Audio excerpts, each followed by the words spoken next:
कहानी की शुरुआत होती है एक गांव की पुरानी हवेली से। टूटी खिड़कियां, झुकी छतें और दीवारों पर काले धब्बे जैसे किसी के चीखने की छाप छोड़ गए हों। गांव वाले उस हवेली का नाम तक लेने से कतराते थे।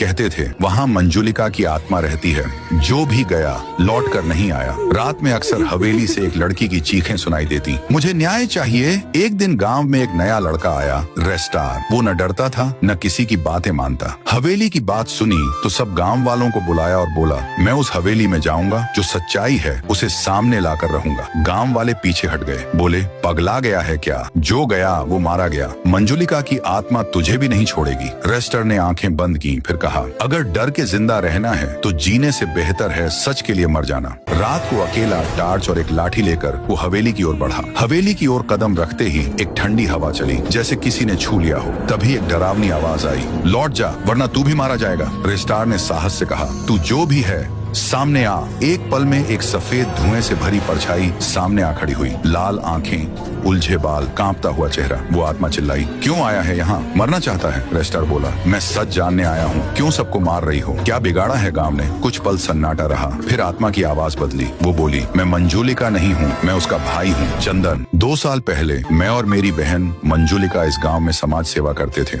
लेकिन एक दिन गाँव वालों को पता चला मैं किन्नर हूँ। उन्होंने मुझे हवेली में कैद कर दिया, बिना खाना पानी के तड़पाया। मेरी बहन ने रो रो कर मिन्नतें की, मगर किसी को दया नहीं आई। एक रात उन्होंने मंजुलिका को भी मार डाला, ये कहकर कि वो एक अभिशाप की बहन है। मैं तड़प तड़प कर इस हवेली में मर गया। मेरा शव सड़ता रहा, किसी ने जलाया भी नहीं। मेरी आत्मा बदले के लिए भटक रही है और मंजुलिका की आत्मा भी शांति नहीं पा सकी। तुम्हारा गुनाह नहीं था, गुनाह उनका था जिन्होंने इंसान को इंसान नहीं समझा, वो बोला। अगले दिन सुबह होते ही रेस्टार ने गाँव वालों को फिर से इकट्ठा किया। वो दहाड़ा, तुम लोगों ने जो किया वो पाप था, सिर्फ इसलिए कि वो किन्नर था। इंसानियत कहाँ गई थी उस दिन? गांव वाले सिर झुकाए खड़े रहे। एक बुजुर्ग औरत बोली, हमें माफ कर दो, हमसे बहुत बड़ा पाप हो गया। सभी गांव वाले हवेली के सामने पहुंचे, दीप जलाए, मंत्र पढ़े और प्रार्थना की, हे मंजुलिका, हे चंदन, माफ कर दो हमें तुम्हारा अंतिम संस्कार करने दो और मोक्ष पालो।